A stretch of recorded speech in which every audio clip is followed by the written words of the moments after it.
Howdy, everybody. I am JR, and I'm back from a lengthy time off. I was out there doing some fun things, and then I tore a tendon in my leg, and now I'm in a boot, and I'm sitting here talking to the amazing Joel David Bond. I like when people use three names instead of like just being a share or being Sunny, or like me. My nickname is JR, so people just call me JR. They lost the last name and all that other stuff. So Joel David Bond, we're going to go JDB right there, real quick, if you don't All right. care.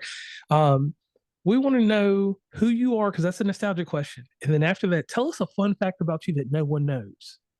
Ooh, all right. Excellent. Well, thanks for having me on your show. I'm really excited to be here Thank you. today.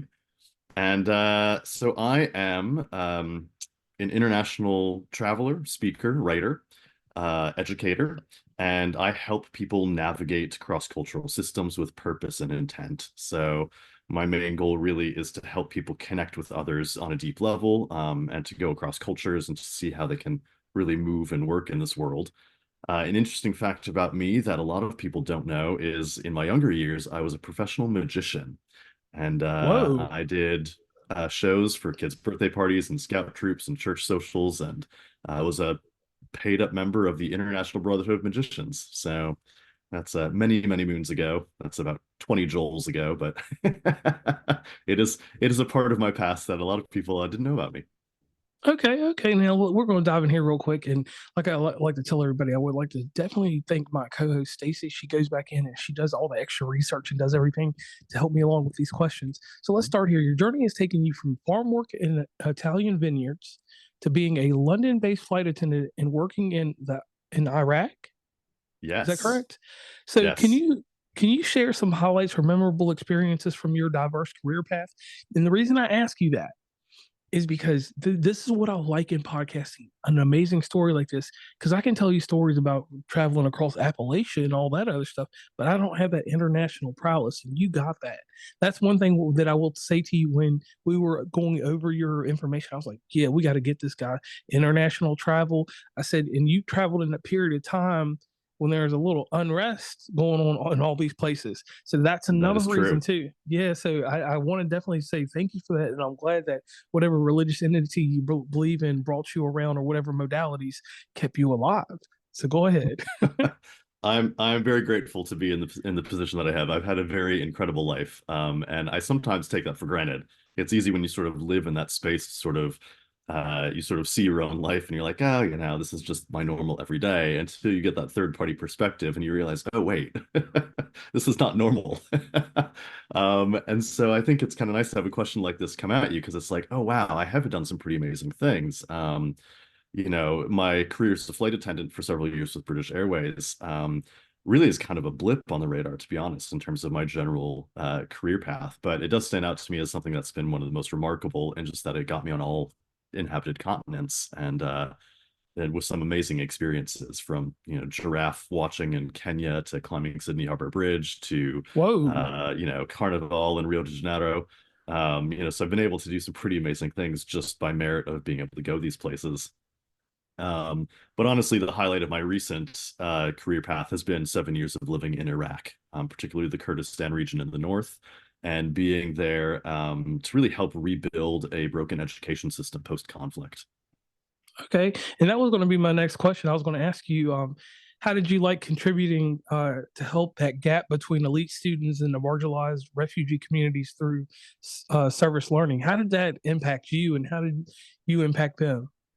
Well, that was a really big step in my career there, and really pushed me towards my master's degree through that project that I developed over there. And that was working with some really elite students at a private international school and connecting them with IDPs, or internally displaced people, who are basically in-country refugees. So I've got these sort of, the 1% elite of the wealthy. Basically these kids were sons and daughters, nieces and nephews of the political membership there, and got them connected, doing service work and volunteering with refugees and IDPs in their local communities.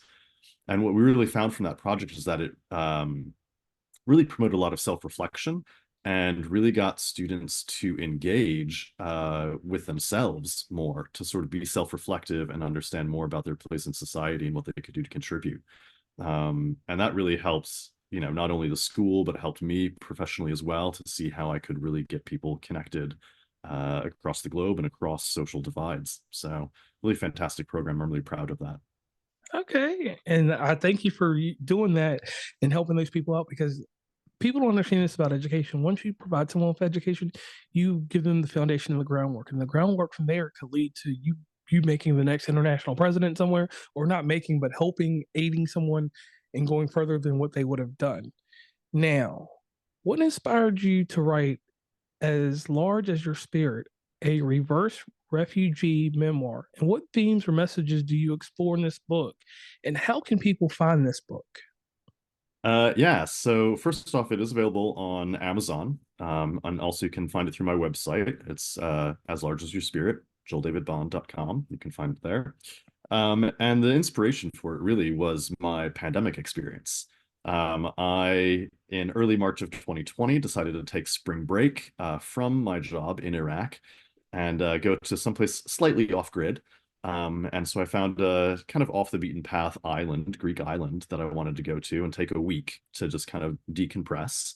And so I went with a carry-on bag and headed off to Greece. And the day I arrived on the island, the World Health Organization used the words global pandemic, and everything shut down. And what was meant to be a 5-day vacation with my carry-on bag on this Greek island stretched out into 5 months of being unable to leave. Oh, And snap. so, yeah, What? yeah. What? So while I was on the island, here I am, a man from the West, caught in Greece, trying to get back to my home in the Middle East. And I discovered there was a refugee camp of people from the Middle East caught in Greece, trying to get to the West. And so, in short, our paths intersected. I ended up volunteering to teach with the refugee community center, and really it just changed our lives completely. And so the whole theme of the book really is to explore what it means to find a place to call home, not just physically in terms of like an actual home. I'm obviously stuck away from my home in Iraq in the book, and these refugees have fled their homes to find new ones, but also in a metaphorical and spiritual sense. What does it mean to find a home in your own heart, in your own soul, with your own, being comfortable with your own personhood and your own identity? And how do you connect with the people around you? And so in the end, you sort of find out as you discover through this journey, this travelogue, this narrative, that home really is the place where you are known, where you're most connected, where you've created and established a sense of community. And how do you do that? So that really has lent itself to what I do now in terms of helping people form that community and form that sense of identity through cross-cultural communication and exploring the world around them. Okay, okay, I like that. Man, you're good. Now, I mean, like you're straightforward with it right there. So definitely go check out that book. And did you tell us where they can? You said Amazon, right? Yeah, it's on Amazon.com, available globally. And you can also find all of me, everything about it as well on my website at joeldavidbond.com.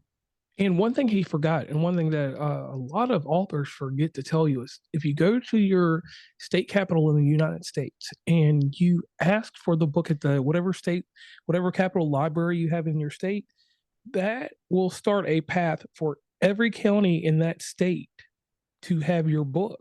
That's a hack that a lot of people forgot about, and it's something we all learned in school. I don't know why every author I've talked to has forgotten about this. So, for example, if you're in West Virginia, for instance, we are a 1.5 million people state, but we have 55 counties with over 112 libraries, which is wild. So Wow. that's 112 sales that you can have for your book. So I do want to put that out there for all authors, and for you to know now, Mr. Bond, if you've forgotten that. That's another way to help an author out. You can definitely buy the book, but definitely request it at your local library, because that is a place where it gets immortalized also. That's So true. please, everybody, go out there and do that. Remember, if you're in state capital, just go out there, ask for the book, and that book will be sent to every single county in that state. So Yeah, if you're in a that's a good top big, tip, actually. yeah, if you're in a big state, you can help somebody out. Now, as a finalist in the Best Indie Book Awards in 2023, what was your reaction to the recognition, and how has it impacted your writing career? And the reason I want to ask you that is because some people take superlatives, which that is, Mhm. and it moves them different. Like it makes the creative energy different. With me, any type of recognition doesn't move me anyway, because I know who I am at the front gate. Now I don't know about Mhm. you, but I'm not saying that you're not like that, but I want to know your opinion. And then Yeah. Yeah, so I just recently discovered that I had become a fourth round finalist in this Best Indie Book Awards competition, which means I didn't win. But to have that recognition of at least knowing that I've made it to that sort of final round in the competition really gave me a validation just for my own work, my own art, my own craft. And so I've been really pleased to see that, and also to be sharing my work with other people, have feedback and reviews. It adds to that voice of just validation, I think. I think as artists and creators, we often sort of feel like everything we produce has to be great. We have to, like you want it to be perfect, but sometimes I think we forget that, the joy is in creating itself. It's the process of creating that can be really fulfilling. And when you do, strike something that people recognize and say, oh, that's really good, you're like, oh, yeah, I guess I can create more. I can go and do more.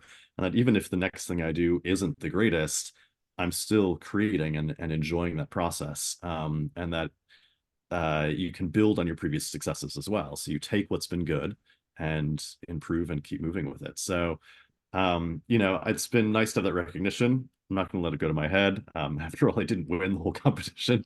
But to at least recognize that I have some external validation out there is just a nice feeling. Yes, and I can understand that wholeheartedly, and especially with a book like that, the Best Indie Book Awards, like that right there. Because I don't know how you feel about cult classic stuff or popular stuff. I love that cult feeling of it, not a bad cult, but the cult classic feeling of it. Because Mhm. now that you have a prestige that no one else walking around has. So that right there, yeah, I might get a little airhead. I might, go buy me a what was it? It was this ice cream growing up called the Vienna ice cream. It was like an ice cream Oh cake. yeah, there's like ice cream Yeah, cake. Those are like the roll, the Viennese, whatever it is. Yeah. yeah. I would just go buy one of those and like to cut slices and let people have some with me, and I'm like, you don't have this every day. But anyway, let's go ahead. All right, now we're gonna talk about your background in education. You have a master's from the University in Nottingham. Whoa. In the UK, yes. Mhm. Yes. Okay. How did that influence your approach to your various endeavors and projects? And that's very high up there, especially Nottingham. Now, were you actually on location or did you satellite? Yeah, so I did their distance learning program Okay. because at the time that I did my degree, I was based in Iraq. But we did have, so the first part of that degree did require two consortium meetings in the UAE. So I was in Dubai twice with the other cohorts there. And Okay. then we went back to our respective schools and continued working. My supervisor in that program was based, on campus in Nottingham, and we would meet weekly on Skype to work through the projects that I was working on there, and then was able to actually attend the campus in person for my graduation, which was a great experience to go and actually meet my supervisor in person and to walk with the rest of the class there. So the whole experience really of university and the master's degree and that education program, I think it really just consolidated a lot of what had been previous practice. I have been on the fringes of education for a good 2 decades of my life. And to sort of finally, again, have that validation through an external institution saying, oh, yeah, we're now conferring a degree on you in this process, I think was just another step forward in my career. Just really helped consolidate a lot of what I had known and put it into deeper practice. Okay. Okay. I like that. Now, can you share some insights or lessons you learned from experiences living and working around the world that have shaped your perspective on life and humanity? Ooh, I going for did. a deep dive. Hey, listen, yeah, look, I'm telling you, like Stacy wrote some. She came up with some really good questions. She should have really done this interview because I'm thinking, I'm like, man, she's making me sound like Barbara Walters. We haven't even got to the 2020 questions yet. Oh man, that's fantastic. I love it. Again, can you repeat that question for me? Oh yes, can you share your some insights or lessons you learned from experiences living and working around the world that have shaped your perspective on life and humanity?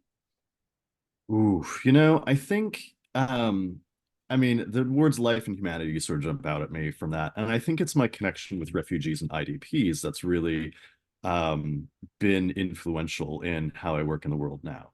I think just having spent those 5 months in Greece on that island and working with refugees there and seeing the global migration crisis, basically. 1% of the world's population has been displaced due to conflict. That's a Ooh, large number of people that no longer can return to their homes.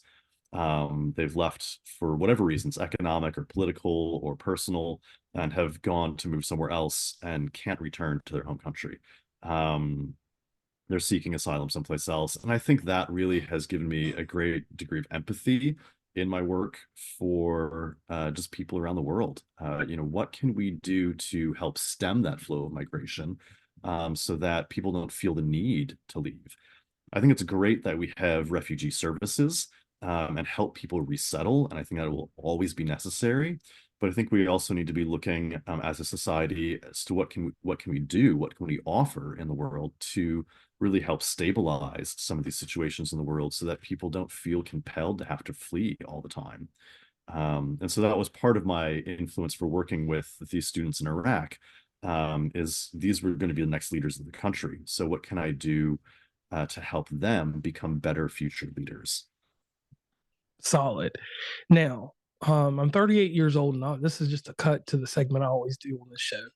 38 years old, and I used to watch this news magazine when I was growing up. And I don't know why I watched it, but it came on Friday nights after TGI Friday. It's called 2020. On that show, you had John Stossel. He was the comedic relief. Oh yeah. Diane Sawyer was poignant with her interviews. And I have to add an extra person in because I forgot about Elizabeth Vargas. Elizabeth Vargas is what carried the show later on down the road. But the late great Barbara Walters, when she would ask certain questions, they were very personable.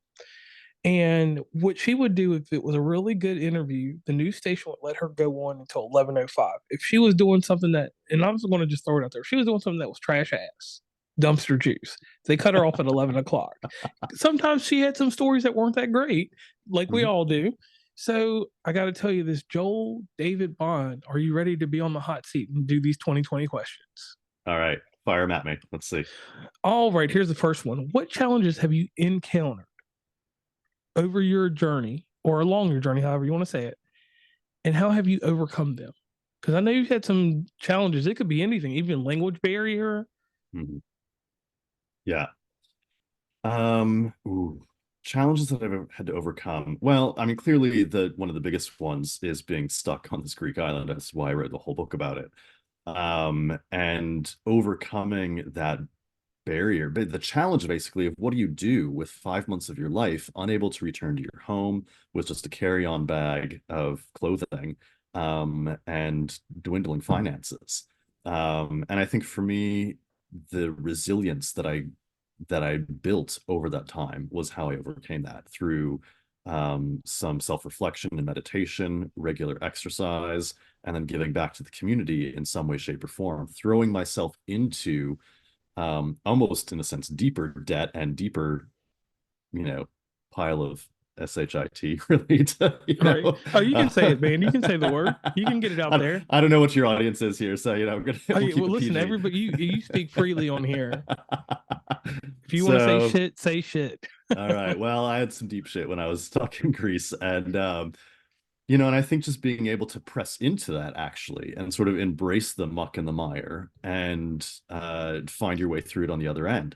I think really that for me is one of the biggest life lessons that I've learned is that sometimes when you find yourself faced with serious trouble, to press into it, to embrace it, because it's only through recognizing your failures that you develop that resilience over time.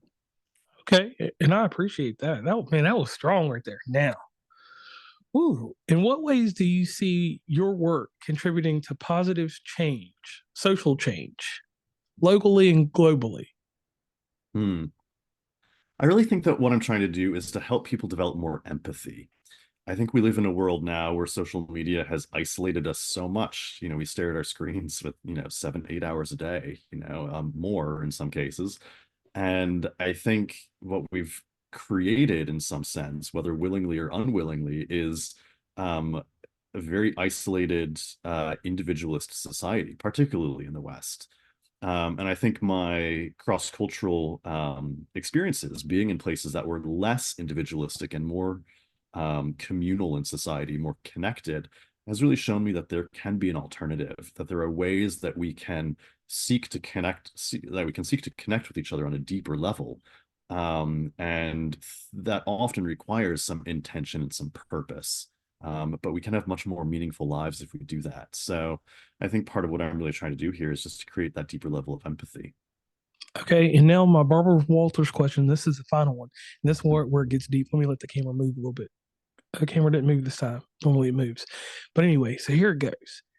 Doing all this work, and this is like a hard one to answer. Doing all the work that you do and the mental anguish that you went through, because we're going into your mentality real quick, and the mental destruction that happened while you were in Greece. How did you recover from that? Ooh, well, like I said, I think it was the resilience that I developed throughout that time, um, that really just helped me really not have a lot of trauma. I think the ability to reflect, the ability to sit down and journal every day, the ability to just practice breathing, to sit and to think about what do I have now, that is useful to me? What are the resources that I have? And to realize that everything that I needed, I already had inside me. I'm already resourceful enough. As a human being, we all have so much capacity that is untapped sometimes. There's so much potential. And I think being able to slow down and be intentional and tap into that really helps you carry through to the other side. And so, obviously, that was a really difficult time to be stuck away from home for 5 months, but being able to slow down and just self-reflect, I think really helped me grow through that experience in a lot of ways. And then coming back to write about it, obviously, um, was really useful. I lived a trauma. I relived the trauma by having to think about it and write about it. And then, of course, I had to relive that again to throw it off to my editorial committee to pick it apart and tell me it wasn't good enough. Okay. So, the thrice lived trauma really is the way forward, I guess. I don't know. Right. And right there, you just get it from Joel David Bond, his therapy. Now, thank you for completing those 2020 questions. Now we've come to the almost to the end of the show. I need you to do me a huge favor. We don't always give flowers to the people that have helped us along the way or the items that have helped us along the way. Because I tell people, and everybody knows that I'm a projector enthusiast. I carry these projector size of a Coke can. They're called nebula capsules for everybody, and that's not a plug, or it may be. But anyway, the thing is that I have Stacy with me. She's a great fiance, so she helps me through some of the tough things that have happened in my life thus far. And those projectors that do, because I can be in the wilderness and I just hook a flash drive in the back. I don't have to have Wi-Fi, so I watch my favorite movie, and Mhm. I get through some things that I probably should just be yelling or breaking walls or doing crazy stuff for. So please give the flowers to anyone or anything that has helped you along the way. I mean, it could be like Wilson, with Tom Hanks. Oh, wow. I really have to give a good shout out to, first off, my mother. I mean, she's just been fantastic support of my work, and has just been an undying, really support. She's just unbelievable what she has done to support me. And then in particular, just in regards to As Large as Your Spirit and that entire experience, so much thanks to Yorgos, who was my immediate counterpart on the island, helped me sort of settle into the culture there. So much love for the late great Stelios, who was the owner of the hotel where I stayed. He was so generous in helping me through that time. And then, of course, a good shout out to all my refugee connections, my friends and my students, who have inspired me really with their stories. I couldn't do what I do today without knowing what you've been through and without seeing firsthand your much more difficult experiences than anything I've lived through. So shout out to all those people who really have helped inspire me. Okay. And Joel David Bond, I need you to do one thing for me real quick. We didn't get to do it earlier in the show. It's called the shameless plug. That's something that's nostalgic about this show because we got a little nostalgia here. We've been around almost 500 plus episodes. So could you give a shameless plug to let everybody know where they can meet and greet you across the internet? And we've already told them where they can find the book on Amazon, and if there's a direct way to get it from you to get it signed or something, let them know Mhm. about that too. Yeah, shameless plug, joeldavidbond.com. My website has everything there. I'm also active on Instagram and Facebook are my main sort of social media platforms. LinkedIn, if you want to reach out professionally. I'm currently based in Kansas City, in the US here. So stop by and pick up a copy of the book straight from me. And I do public speaking around the Kansas City metro area and happy to travel anywhere else to do some public speaking as well. So everything's out there. That's how you get in touch with me. And I'd love to meet up with anybody who's there. So, All right, so everybody, I am JR, and this is Joel David Bond. We are signing off. And one thing, oops, I forgot. One amazing thing I want to tell the audience about is any and everything that we have talked about or have not talked about in this episode will be available in the show notes, because the show notes are a good part of what Joel David Bond wants you to do. He wants you to read. So you can go read them, head over to his website, pick up the book, whichever means works for you. Use the little library hack we talked about in the episode, and you can go from there with him. Like he said, Kansas City metropolitan area, he'll check you out. Maybe he'll go to some other places in the Midwest, or he may go to the first stop in the Midwest, which is Ohio, which is near us. You never know. So, on that note, I'm JR once again, and he is David Bond, and we are signing off.